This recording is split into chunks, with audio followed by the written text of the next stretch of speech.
A day in my life as a stage 4 cancer survivor nga nangandoy nga malugwayan pa. For tonight's video guys is magluto tag nilarang. Ato ning butangan og mga lamas, panakot or spices. Importante sa ato ang lawas nga mukaon tag mga gulay o gining mga lamas kay aduna kini daghang benepisyo sa lawas.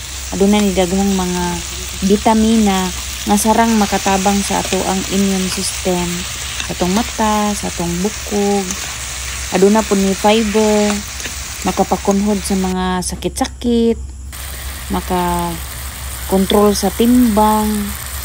Unja kaning mga panakot or lamas, aduna po ni sila yung mga anti-inflammatory properties, antioxidant.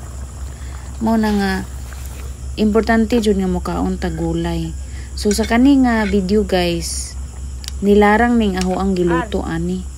So makita naman ninyo kung unsa tong gipang sagol, mga lamas.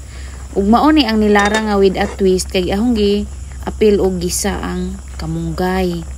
Unsa pagbukaw na ana, pag humanag ka ng prito, gibutangan na pug another na pud nga malunggay.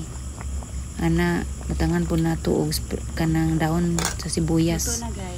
Ug naluto na. Lami pa? Lami.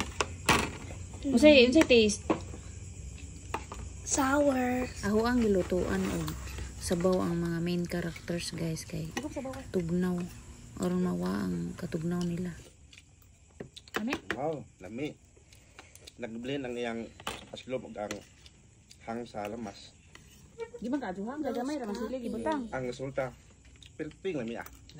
Katong kuan ba kanang mapili man kamunggay di. Murag way kamunggay ha. Ang kuan ang blend ang kuan ani ang kamatis ug ang luya. Iba. Iba. Iba jud nakakuan, balance sa kuan. Iyang lamas ba. Ang kamatis kay aslo man pud na. Wala jud iba. Lami ang iba. Halugan pero di mapil ang kamunggay ha. Lami ra kaadyo. Kaon